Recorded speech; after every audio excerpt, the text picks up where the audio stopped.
Aram, I got a cup full of water. We got a bunch of laundry lists worth of baseball things to talk about. And I'm talking to one of my best friends, Aram Layton. This is Wednesday edition of the Just Baseball Show, May 11th. We have, like I said, a laundry list of things to talk about, but we're both hydrating right now. Yes. Not enough people are hydrating lately. Wouldn't you agree? I don't hydrate enough. I know. You know what's crazy? The only time I hydrate now is from podcasting because I get so thirsty as I'm talking that I drink more water, but that's something I definitely don't do a good enough job of. So water sponsor, box water or something like that. Why did they put water in boxes, by the way? I don't know. I think it has something to do with the environment. It has to do with something with the environment. Yeah. You know, the boxes, they're probably biodegradable plastic. You're in California right now. You're back home. That's like everything there is biodegradable, right? I think your home is biodegradable. The home can be recycled. I had to go out into the forest this morning. We're recording on Tuesday to be released on Wednesday. I had to go into the forest because I had one of the worst gambling days ever. I was so upset. I had a live late at night, just apologizing.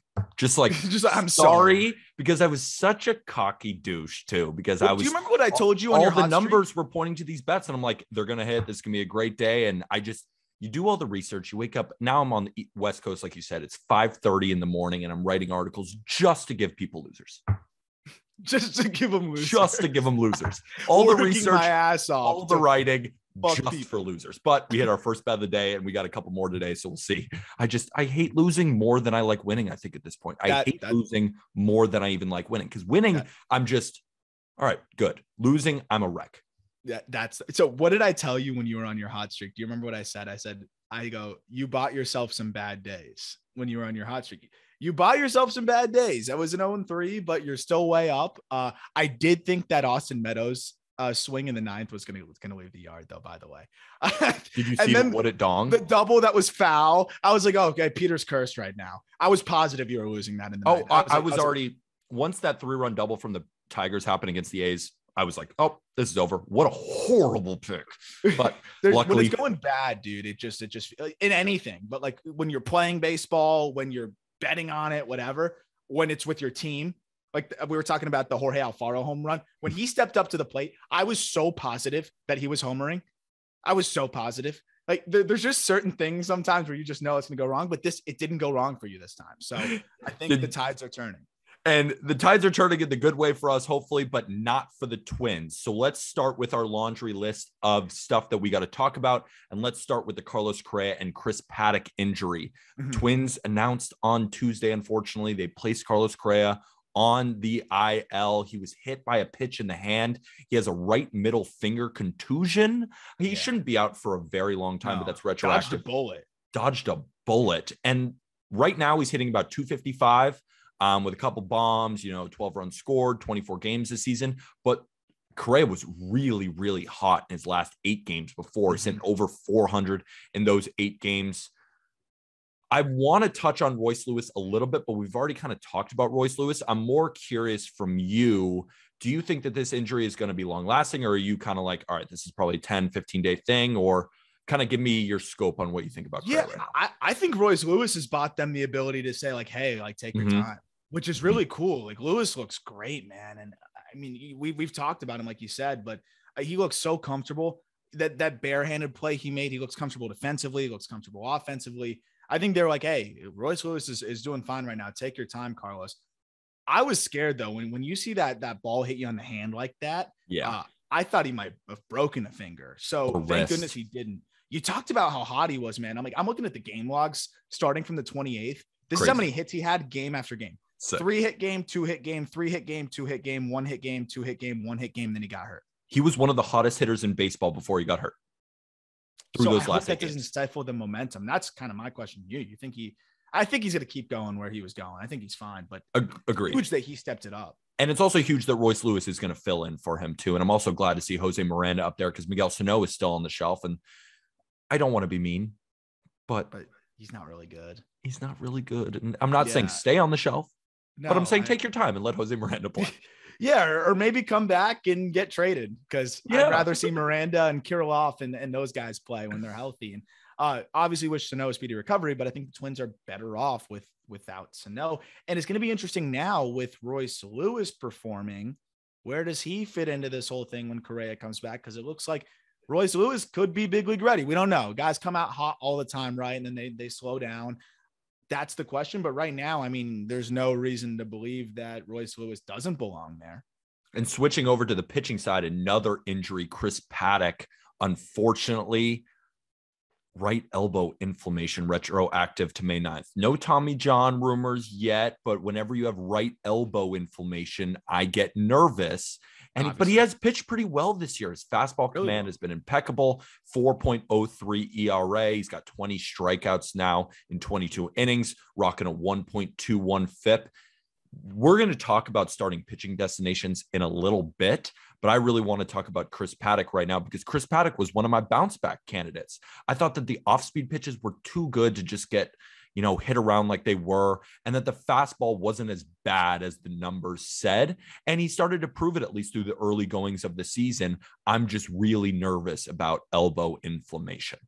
Yeah, I saw the headline on MLB Trade Rumors. I don't know who to attribute the report to, but it was like surgery is not off the table now. Mm-hmm. So anytime you hear that, it's like, because it's like you can only get by with like the elbow. And I'm not a doctor again, but it feels like when somebody has the elbow inflammation, it seems like it's just a matter of like when, not if. Like how long can we put this off? How much better can it get before you just get the Tommy John? So I hope that's not the case, because as you mentioned, he's been great, dude. He hasn't walked anybody. 2 walks in 22 1/3 innings. That's what he kind of needed to be able to be that guy that is command over stuff a little bit. But like you said, the secondaries are pretty good. The trade was looking good for both teams, but now a Twins team that was thin on pitching already, they've had some guys step up. But when we get into, some of the trade targets for the pair of pitchers over in Cincinnati, Minnesota's got to be one of them, with the way that Chris Paddack might be on the shelf for the foreseeable future, depending on how things go. And Chris Paddack has been good so far, but even all the numbers point to him even being better, like 4.03 ERA, 2.98 expected ERA. Everything is ticking up. It was finally coming together. I just really, really hope this isn't Tommy John, because I'm expecting a real bounce back season from him. Mm-hmm. Really a season that I think he could finish with an ERA under 4. Like, for example, Aram, Erod, or Chris Paddack? Paddack, 100%. That's what I'm saying. Like Chris Paddack versus Erod in terms of salary. I mean, Chris Paddack was the guy, and the Tigers made this big move with Erod, but Paddack might be the better move, unless he gets injured, of course. Yes. And you can't predict those things. And it's funny because we talk about how everyone looks at Erod and talks about the FIP, and we always joke about that. But that was kind of a point of why the Twins were interested in Paddack. Was ERA was high. You talked about the individual pitches. The command has always been there. And you look at the expected stats last year, 3.78 FIP, 3.87 xFIP. Like, everything was good in terms of the expected stats, and we always take it with a grain of salt. But when a guy comes out the next year and shoves, then it kind of backs up the expected stats. Erod's come out and looks like the same freaking guy from last year. So, there was definitely a lot to like about Paddack. I hope he's healthy, as you mentioned, because they don't need that much out of him. They only need him to give him 5 quality innings and, every 5th day. They don't need him going 9 innings and stretching him out and, short rest or whatever. Like, he just needs to be another solid arm for them. But it looks like they may need to go outside the org to go find another arm. And with that said, there's an organization right now that has 2 arms available. Let's talk about the Cincinnati Reds. They're not very good. I don't know if you guys have noticed. They did beat the Brewers and Brandon Woodruff, which was incredibly impressive, but they are a current 6-win team, if I'm not mistaken, maybe 5. Do they have 7 yet? I don't think so. Not yet. Not 6 yet. and 23. So as they approach 10 wins on the season, and I'm being kind of sarcastic and mean to Reds fans, I'm sorry, but it's just kind of funny when you're off to one of the worst starts in MLB history. I apologize, but it is what it is. Let's talk about the fact that Tyler Mahle and Luis Castillo are now on the trade block. Reds came out and said, yep, we are willing to listen in on Luis Castillo, who, when healthy and against the Brewers in his first start, looked great. This guy was high velo. The changeup looked phenomenal. Luis Castillo could be an ace by the end of this season. He has that type of stuff. And also Tyler Mahle has gotten off to a terrible start, but he's better than what he's shown. We gave him the Aaron Nola Award because of that huge discrepancy between ERA and FIP. So let's talk about some of the destinations for these guys, because they're both although both are talented, one is going to garner much more than the other, not just because of the bad start, but just because one is clearly better. Yeah. So let's start with Luis Castillo, and then we'll talk about Tyler Mahle. Luis Castillo trade destinations, because we were talking pre-recorded about the White Sox. The White Sox need starting pitching, but they can't trade for him. They got nobody. There's no way they're getting Luis Castillo, right? Like they can't. Maybe they could get Tyler Mahle. So we'll talk about them in that case. But I look at the Twins. The Twins have a lot of arms, right, that have stepped up and at least shown that they could, eat some innings here and there. I think Josh Winder's been a really big development for them as well. But this is a team that now is off to a really good start. They're 18-11. The division looks weak. The White Sox look extremely vulnerable, and you can strike while the iron's hot right now. I think you got to go in and try to get a legitimate arm that can be on the front end of your rotation. I know they just made that trade with the Reds, so why not run it back? You got the line of communication there. Go run it back. Your farm system is vastly improved from the Barrios trade, which is starting to look pretty good, even though Austin Martin has struggled. And we might even touch on that when we get to minor leaguers who have struggled. But Simeon Woods Richardson's been phenomenal. The rest of the farm system has continued to progress nicely and is at least middle of the pack in the league. Why not go get Luis Castillo? You're 18-11, and you could really start to separate yourself from the other teams in the division. And as you said, Castillo's looked pretty good. Before we move on to some other teams that could use Castillo, the Twins are really interesting because they have a lot of high-powered prospects that we were just talking about. What do you think it would cost? Like, if you are the GM of the Twins, I know it's a tough thing to just throw at you, but if you're the GM of the Twins and they ask for Miranda, what are you saying? Because he's gotten off to a slow start, but he could be incredible. I love Miranda. I love his bat. I'm doing it though. I am doing it because you look at what the Twins have right now. And I mean, even Trevor Larnach's starting to swing it. And now Royce Lewis has turned into this legitimate bat for you and legitimate infield piece. Miranda, he's limited to first base, subpar third base, subpar second base. I'm okay with trading Miranda. And I think that's a guy that could lead the deal because we know the Reds need bats. I'd be fine with that. And I think that's the point though, is the Twins have that liberty where they could part with Miranda and then some complementary pieces and get who they need to get here. I would do it. I would do it in 2 seconds. And also don't forget the year of control after this one. Both Absolutely. These guys have this year and then one more year of control after this. So it's an economical decision for the Twins too. It's an affordable pitcher for next year. And a team that I think could do it, but we spoke with Katie Woo, who covers the Cardinals for The Athletic, and she says they are just not willing to part with Nolan Gorman, Matthew Liberatore, or Jordan Walker. Does that take them out of the Luis Castillo sweepstakes? I know it's in division, but I think that's going to start to spell, with the new schedules that are going on as well, a more balanced schedule. You're not going to face your division as much. I think the narrative of without trading your division is going to start to go.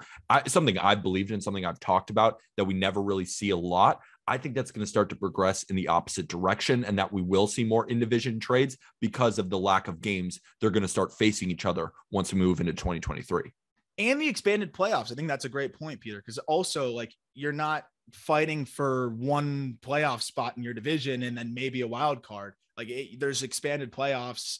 There's more room and more real estate. And if it's the best package you can get, look, it didn't work out for the Marlins with JT Realmuto with the Sixto deal because Sixto has ended up being hurt and just not been able to stay healthy. But in that instance, Sixto was the best piece they could get. You do that any day of the week. You do that. You get the best piece for your team. And that's what you do. I agree. I think we're going to start seeing more in-division trades, but it's funny because I'm glad you brought up the Cardinals. We were going to talk about how Paul DeJong just got sent to AAA and they called up Kramer Robertson, who has been more of a minor league, I would say, organizational guy for the most part. I don't think he was ever part of the long-term plans for the Cardinals. He's been swinging it pretty well. I think he's just a stopgap now. And people might be saying, where's Nolan Gorman? Where's Nolan Gorman? Gorman needs to hit lefties and Gorman needs to hit velocity before he gets called up. I know the numbers look great, but he needs to show some consistency before he gets called up. But pretty big news to see Paul DeJong get sent down. And I do wonder if they're more focused on trying to figure out what they're going to do in the middle infield. I know Tommy Edmonds moving to short, or do you go make that trade for pitching? The Cardinals are in a weird spot. mean, the Cardinals play today. You know who they're starting at shortstop? Brendan Donovan. Him and his 154 batting average. That's not good for a contender. Starting Brendan Donovan. Have you heard of Brendan Donovan? Like Be very, honest. very random, like Fangraphs name that pops Yeah. up in AAA. Like that's it. I saw B Donovan in the lineup for the Cardinals. I was like, that's Brendan Donovan. And I know Yeah, it is, but like, I don't about actually know who that is, if that makes sense. No, it totally makes sense. And so to answer your question though, on the Cardinals, Mason Wynn has been playing out of his freaking mind. That could be a guy that starts off a deal. They have Lars Nootbaar, Juan Yepes. That would get it done. I mean, Juan Yepes rakes. He's in 437 right now. I mean, 9 for 19, but we'll take it. He rakes though. Look at his minor league stats. I know. Alec Burleson's been good. They could maybe slap together a package, but I feel like if you're trading in the division and you're the Reds, you're not doing it unless you're getting one of the 3 guys from the Cardinals, or you're going to say, I'm going elsewhere. So I do think that it's going to be hard for the Cardinals to do it. And they need to satisfy the pitching. You guys talked about it. Don't let Miles Michaelis be the guy that stops you from adding to your pitching. It's been a great story. But I'm not as worried about shortstop for them as I am pitching. So I would like to see them go get an arm. Maybe Montas makes more sense for them. But again, you're going to have to part with one of those 3 guys. You're not trading Ivan Herrera because that's the next catcher. And Mason Wynn's not going to get it for you, get it done for you. So it's going to be tough. Let's talk some Tyler Mahle destinations too. And then I want to end this conversation going back to the Cardinals shortstop, because I want to talk about Edmundo Sosa, kind of what they're going to do there. But let's move on to kind of some Tyler Mahle destinations, because the White Sox could do it, but I want to talk especially about the Angels, because now that Joe Adell was sent down, Brendan Marsh was sent down, but is now right back up. But the Angels had a great game last game. So where do you think Joe Adell is too much for a guy like Tyler Mahle? For me, I do think so. You don't think so? I think it depends on what kind of deal, because Joe Adell could be a change of scenery away from unlocking that kind of superstardom, but unlocking it with the Reds is not as likely. I'm sorry. What do you want me to say, Reds fans? I love you guys, but what do you want me to say? Yeah, the ballpark's like the only thing that would work in his favor there, right? I think it would be the right deal for them, because you have to look at it at this point, right? Like, he's been in the big leagues now. This is his 3rd stint. And like, he's young. He's still 23, and just turned 23, but this is his 3rd stint in the big leagues. At what point does his value, that's a guy that's almost impossible to gauge value wise. I would love the upside if I'm the Reds. We know the Reds aren't really interested in a full teardown, like start over. So get a piece that goes straight into your big league lineup, makes your lineup a little bit more watchable now, and still has that upside. If I'm the Angels, and I know Angels fans might be like, I don't want to give up on Adell yet, but Taylor Ward, Peter, I mean, he might make Joe Adell expendable, especially Brandon Marsh has been a little bit streaky, but I think you can see what the value is with Marsh. He's proven. I think he's proven that he can hit at the big league level. I don't know if Joe Adell, like, he's not walking at all. He's striking out. It might be worth just the swap there. You're getting a year and a half of Tyler Mahle. Like, that might be worth it. And you just got to get Tyler Mahle away from Great American Ballpark. Yep. Just got to get him away from Great American Ballpark. Let's talk about the Braves, because they could actually deal for either one of these guys. I think they have the farm system to do it, but also they could go a little bit cheaper and go get Tyler Mahle. If you're looking at the Braves farm system as a whole, they've had all these great outfield prospects. They traded Pache away. Drew Waters looked like that next guy. Then Michael Harris came onto the scene. I know they have a couple good arms down there too. A guy we've had, Tucker Davidson, could he be possibly on the block in one of these type of trades? A good young lefty like that, maybe a change of scenery would be good for him. I mean, I personally love him on the Braves. I'm a big fan of him. So I hope he doesn't get traded, but these are the kinds of guys who would make sense in a trade for a guy like Tyler Mahle, or they do have the capital to trade for Luis Castillo. But I'm curious whether you think Tyler Mahle is a better fit for the Braves or Luis Castillo is, and then who you think it would be worth to give up. I think Castillo would really drain them. Like, Michael Harris is the one guy that I think is, he would have to go in that deal. And that's really their only guy on our top 100 list.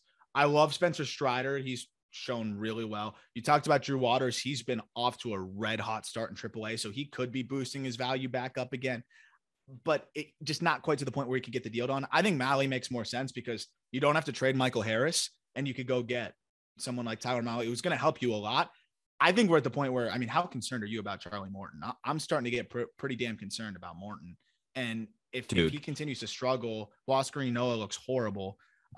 It's so funny you mentioned that. We just talked about Charlie Morton on Not Gambling Advice. He was one of our guys. We did 2 hot starts, 2 slow starts. Do we buy or sell for fantasy? And it was more fantasy related.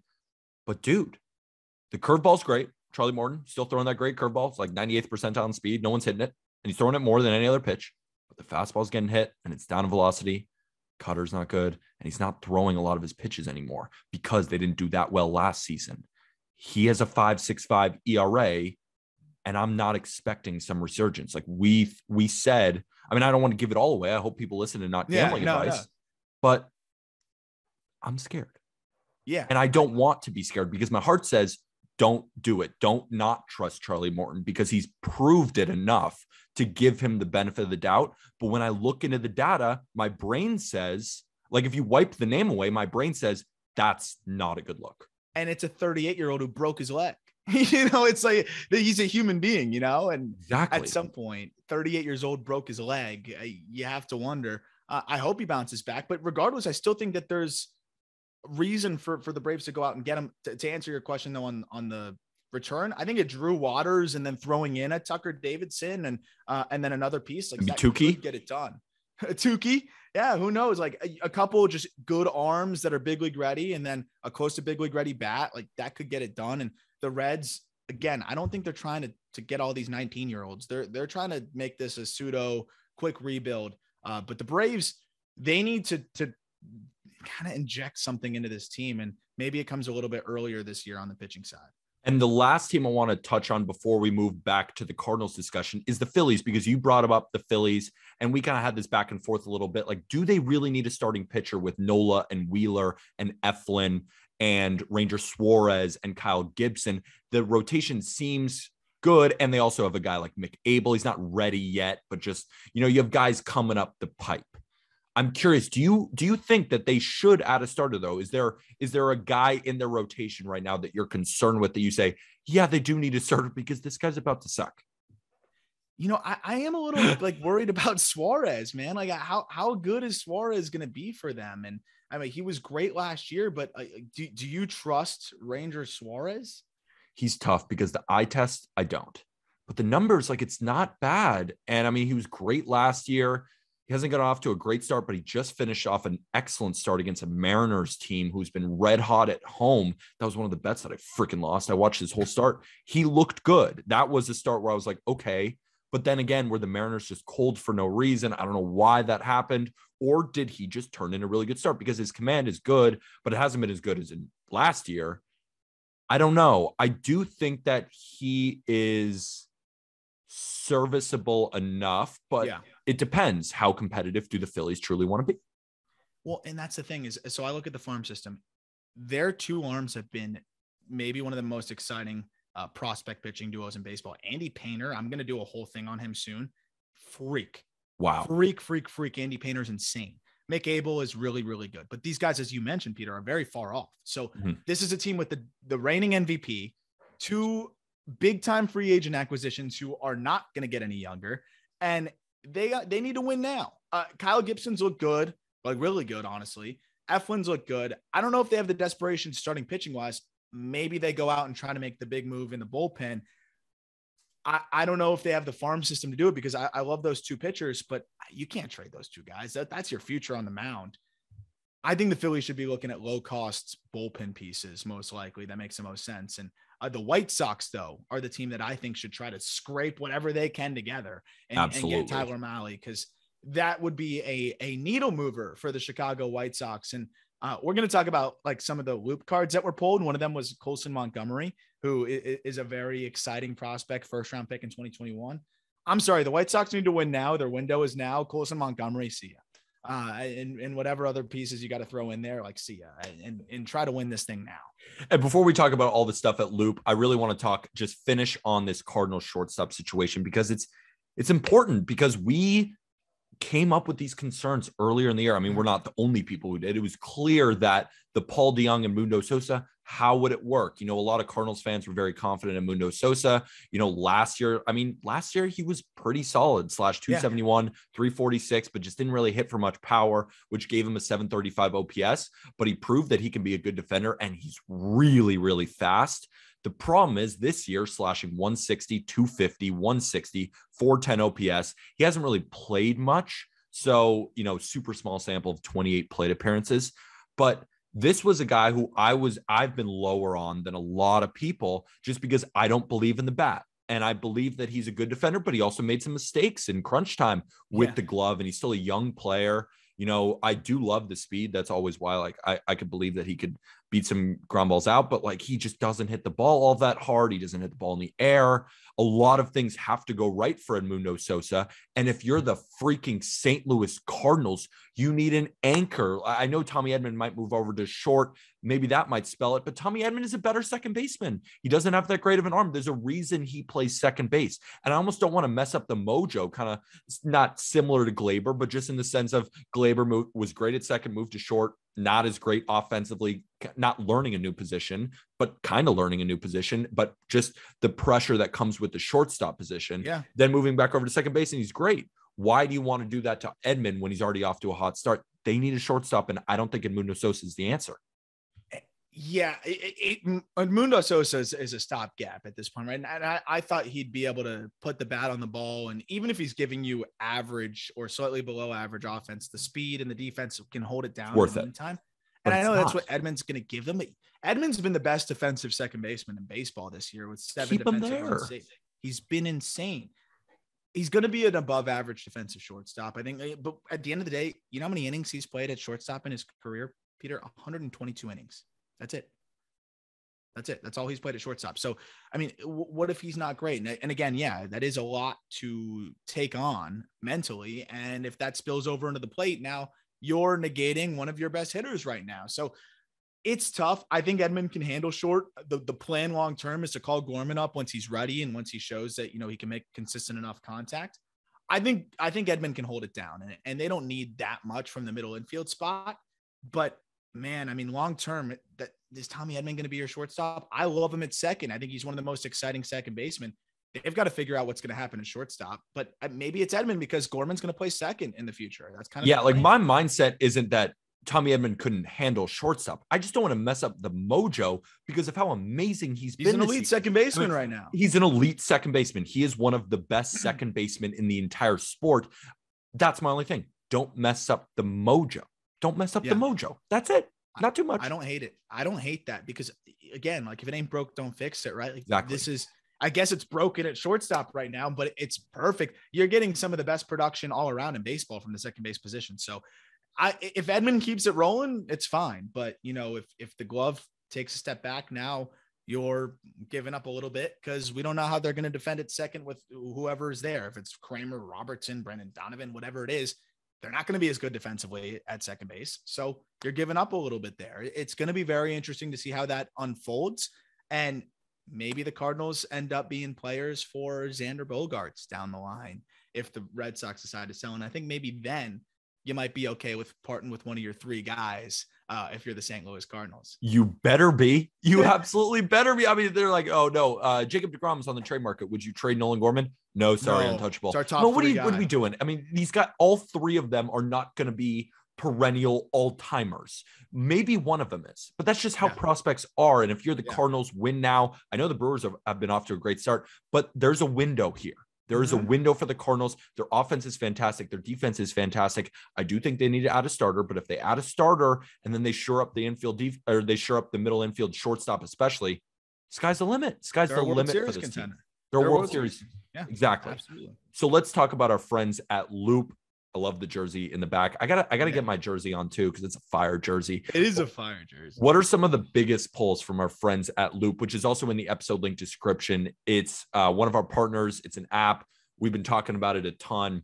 Think of it as Twitch times your local card shop. They're doing breaks every single second on there. And through our link in the episode description, you get a free $20. And the app is free anyway. So you just click a link and you get $20.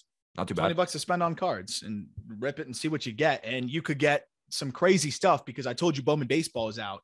And some of the big names in the Bowman Baseball's checklist have been pulled early in the early going. Like there's been a lot of really awesome pulls, but Colson Montgomery, as I mentioned, was one of the names that a lot of people were looking for in this set. His Bowman Chrome Auto out of 50 was pulled by Courtside Pulls in a break.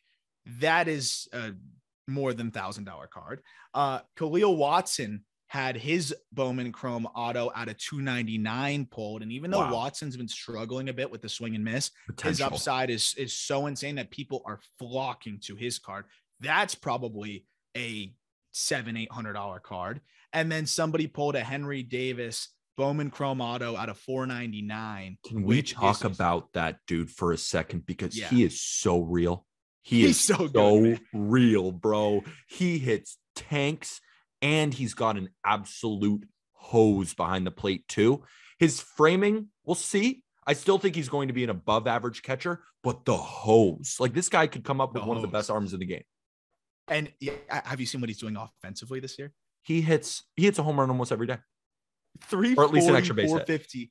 585 slash line, 179 WRC plus. So this is an insane checklist of players between the two sets. And like, that is a card. I mean, I'm amped if I'm pulling it because even if he doesn't catch, bro, like the bat is for real. And then you're going to love the throwback pulls. So this wasn't from 2022 Bowman Baseball. This is from some other products and that's the cool thing about the Loop sellers is they have the current product, but a lot of them have older throwback product that they'll rip for you too. That's sealed. And somebody pulled a Mariano Rivera Brooklyn Collection autograph out of 5. And it was Casa Breaks again, which is crazy. I don't know what that's worth. Have not a clue. That has to be crazy. Rivera autograph out of 5 is going to be worth kidding? A pretty crazy. Yeah. Yeah. And then Aaron Judge rookie card, which again, just his rookie card is a big pull. And then Chris Bryant rookie card out of 25 from Suzy Sports, which is also a really, really good pull. So a lot of heat this week from Loop. And again, if you use your $20 credit, you can just open packs through the description, or if you want to just type it into your URL because you're on the go, it's loop.cards/justbaseball. I personally would be taking, I'm going to go with the Khalil Watson because I'm biased, but I would probably be quite happy with the out of 499 Henry Davis card. I want that Henry Davis. I want that Mariano card, bro. Are you kidding me? That's the coolest thing ever. You know, with the prospects, like we hope they're good, but I know Mariano was pretty good. Yeah, he's pretty good. He was decent, I think. He was pretty good. Pitch, just threw every time. Just got everybody curveball. He threw the curveball every time, right? I think more men have walked on the moon than have scored against him in the playoffs. And by think, I mean, I know that. His cutter is the best pitch arguably ever. And his signature is sick, by the way. So for people to see the polls, we'll tweet them out. So by the time you're listening to this, it's up on our Twitter. We'll tweet out the photos of each of the polls so you can see what this Rivera card looks like and the others.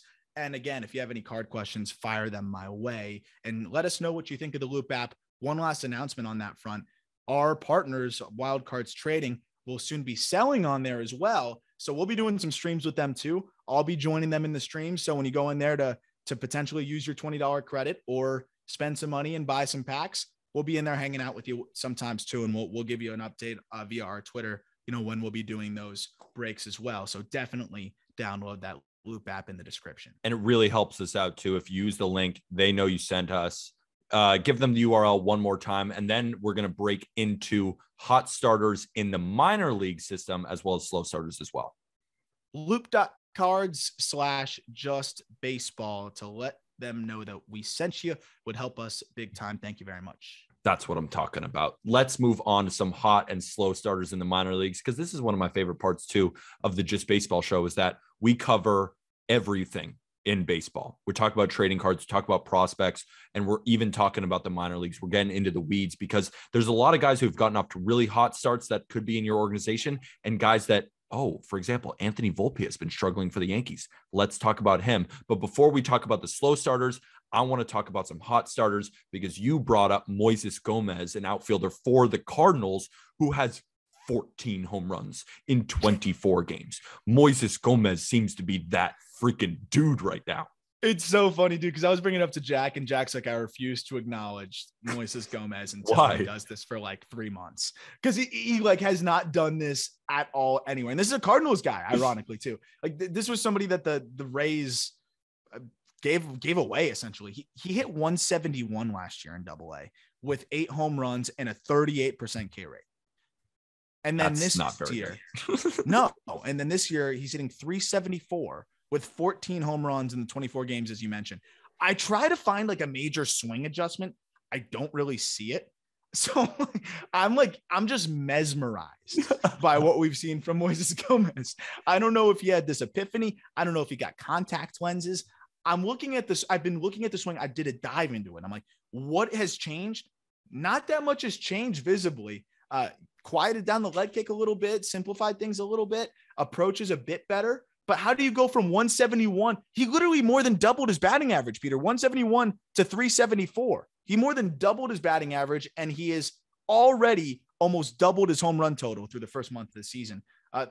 Good news for the Cardinals. I mean, we're talking about making trades. Maybe try to sell high on Moises Gomez. I was just about to say, I was like, so you're saying parlay Moises Gomez trade immediately for a starting pitcher or a shortstop. That's what you're saying? Yeah. Maybe. I mean, who knows? Maybe he'll fuck around and hit 50 pumps this year.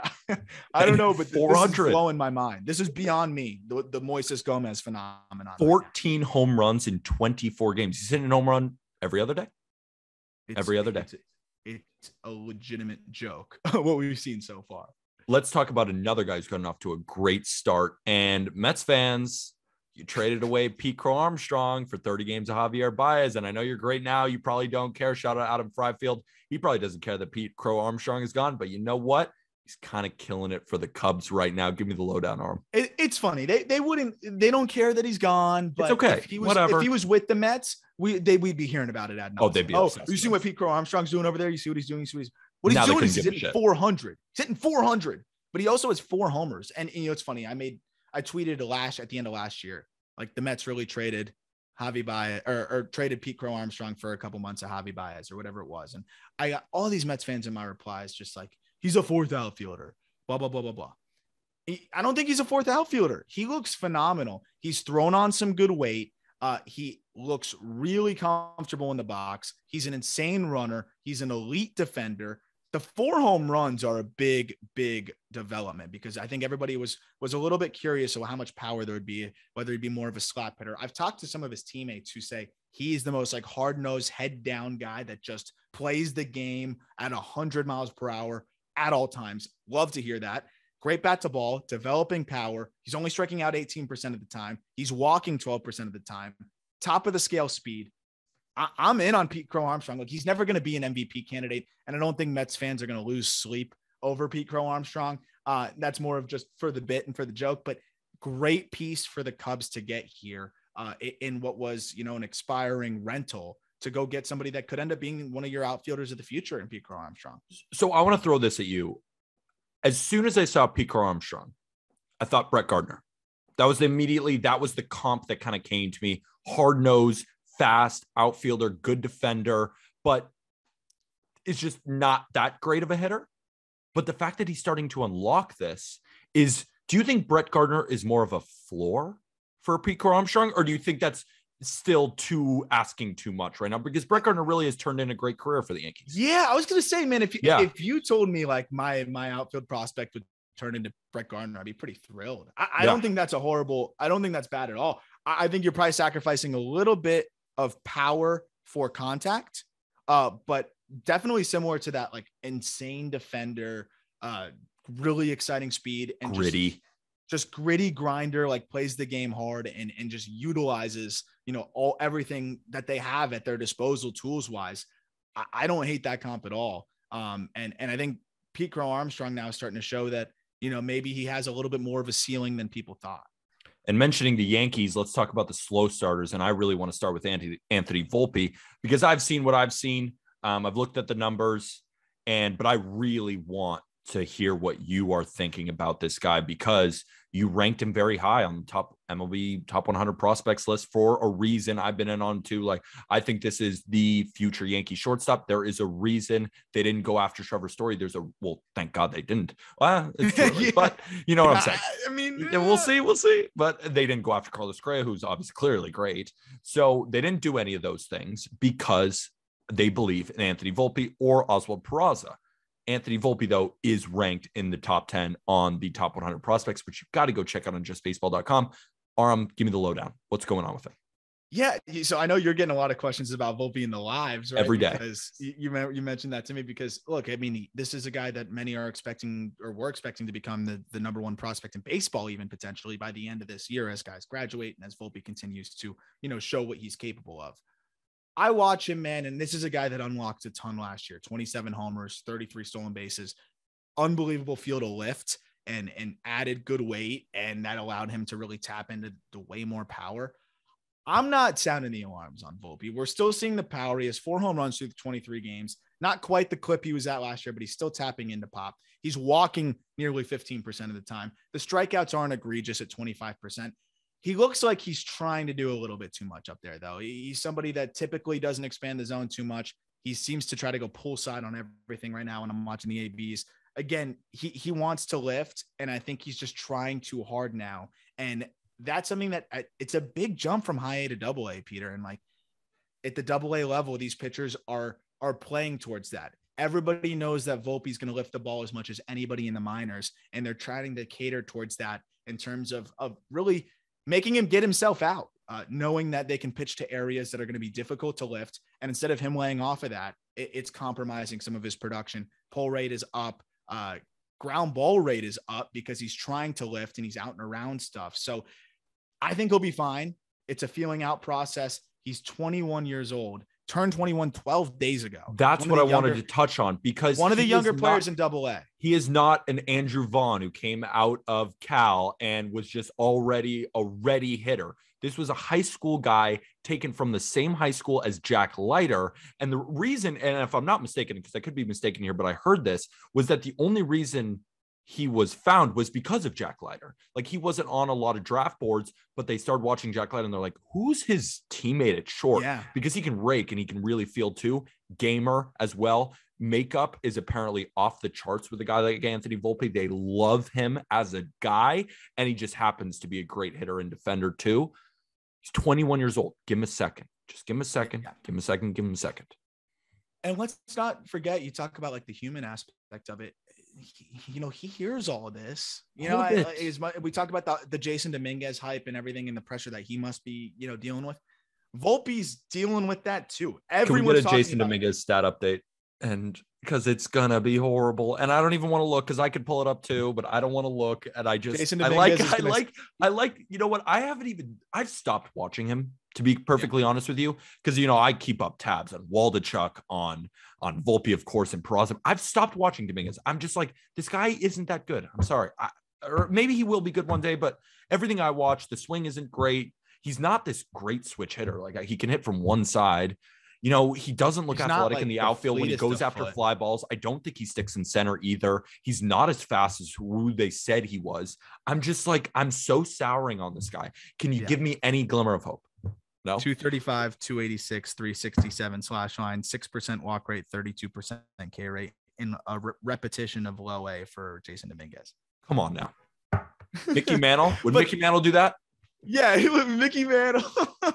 That's so funny. But to wrap up on Volpe, like, super heady hitter, super smart. And again, 21 years old in double A is crazy. And not only that, I mean, this is the guy that you're game planning for. Like, when these pitchers are getting their scouting reports, when catchers are putting together a game plan, it's for Anthony freaking Volpe, the 21-year-old kid who's the youngest guy in his lineup, I believe. So not worried about him. If he was striking out 38% of the time, I'd be worried. He's walking. He's going to get more comfortable. He's going to figure it out. And the Yankees have done an unbelievable job of developing hitters over their last couple of years, especially with Volpe as well. They'll work through it with him, and he'll be just fine. Let's talk about, quite possibly to wrap up, the worst prospect in all of minor league baseball currently. Yeah, do you think that was a good segue into Victor Mesa? Do you think that was a good segue? One of the worst players in minor league baseball so far? I think it's an undersell. I think he's the worst. The $5 million guy as well. Him and Jason Dominguez. And this is why I always make my case, Peter. I'm gonna write an article on this one of these days. Like, just I gotta figure out exactly. And it's gonna be a banger. Like, play the percentages. Would you rather go $5 million on one international free agent or a bunch of like $500,000 guys or $300,000 guys? Look at our top 100 list. So many dudes were sub 7-figure guys. Victor Mesa was a $5 million dude that the Marlins also signed his brother as a throw-in for $1 million because they wanted Victor so bad. He is 25 in AA. He is hitting 130, 209, 156. He has a WRC plus of 3. Better than 2. It is better than there's way better than 1. There's one qualified hitter behind him, Christian Gonzalez in high A with the Astros, who has a 1 WRC plus. Better than 0. It's been a disaster. He has no power. He hits everything on the ground, and he got his bag for $5 million. But man, that's a rough international free agent right there from the Marlins, and not a team that really has money to blow like that. Would you rather have Juan Soto for $1.5 million or Victor Mesa and Jason Dominguez for $10 million combined? $10 million. That puts it. Thank you for that puts it in perspective. Yes, thank you for hammering home my point there. Think about it. 100% what I'm saying. I would shoot out $500,000 million contracts to 5 or 10 guys over signing a guy because you never know. You just never know. These guys are 16 years old. You could hear everything in the world, and yet they come up and none of it was fucking true. Like, I don't know what else to say. None of what we heard about Jason Dominguez was really true. He's this 80 runner. No shot. He's this great power bat. Not really. He still has bat to ball. No, he really doesn't. He's a great defender. He's going to stick in center. No, he won't. So it's crazy, man. There's a lot to figure out. I don't mean to freak out, but like, come on now. I mean, $5 million. The Yankees, at least, they can afford the $5 million. And I'm not totally giving up on Dominguez yet. No, but still, how old is he right now? Is he 19? 19. But I'm not going to give up yet. But it's just everything we've seen is all bad. Like, there's nothing that it's like, oh wow, maybe. I don't see anything on him. I don't think 5'10". He's kind of chubby even. Yeah, dude, he's blocky. I was shocked at watching the way he moves. And again, like, that's why I'll put all my chips forward on Volpe. I'll put my chips forward on like Peraza and even Pereira in the Yankee system before Jason Dominguez probably at this point. But yeah, these guys are off to a little bit of a slower start. One other guy I wanted to highlight just because I've been very surprised by him. And I know our friend, Dustin Demeter, would not be thrilled about what's happened with Cody Hosey. Again, a first-round pick and disaster for Cody Hosey. 22 WRC plus this year in AA. He had a 30 WRC plus last year in AA. That's another name with the Dodgers, a team that scouts as well as anybody, missing on a first-round pick college bat. You never know. Yeah, but just with the Dodgers, I'm kind of like, he's still going to probably be good. He's going to turn around and hit like he's really struggling right now, but the Dodgers would just be like, here's this new thing that no other team does. And then he's gonna be like, okay. Then he's in the majors by next year. So that'll do it. Unless we have any other prospects that you really want to touch upon quickly, guys off to crazy hot starts, great at bat. You saw a pitcher. I don't know, anything else. I think that's all I got. Jackson Job's slider is the most insane wizardry I've ever seen. So very excited to see him continue. The Tigers. He's a high school guy, got in the first round yesterday. People were like, is he going to be that guy? He's got the stuff and it's already showing, right? Do you have an update kind of on his stats right now? Kind of what Jackson Job has been doing down there. And I might be mistaken. He should be in AA if I'm not mistaken. So I said not mistaken. Right now, like 40 times they're slow rolling him a little bit. Okay. Small outings. The numbers aren't as good as you'd think, but the stuff is crazy. So I'm really excited to see how he continues to develop. And the stuff is stupid. The spin rates are off the charts. He's going to be a freak. So I'm excited to see Job continue to progress as well. That'll do it for Wednesday's episode of the Just Baseball Show. Check out the Loop link. That's in our episode description. Click that link, download the app. Let them know that we sent you by using that code through the link. Also join our Chalkboard group chat. We're giving out baseball picks. We're just talking general baseball arms, talking prospects. We got our college guys talking college baseball, just a big old baseball group chat that's free to join. We'd love to have you. That is in our link description as well. Follow us on Instagram, TikTok at Just Baseball Fans, Twitter at Just BB Media. Arm and I are going to do a mailbag next week. We're going to do a bi-weekly mailbag. So we're going to post that on the Just Baseball Show Instagram and on Twitter at Just BB Media. If you have any pressing questions, of course, you can DM us or you can ask those on that post and we'll answer them on Wednesday's episode next week. You got it, bro. Looking forward to it. Anything else, my guy? I guess go Heat. Hopefully by the time people are listening to this, I'm not devastated and depressed. Anybody but Philly, please. Anybody but Philly. And with that, thank you, everybody.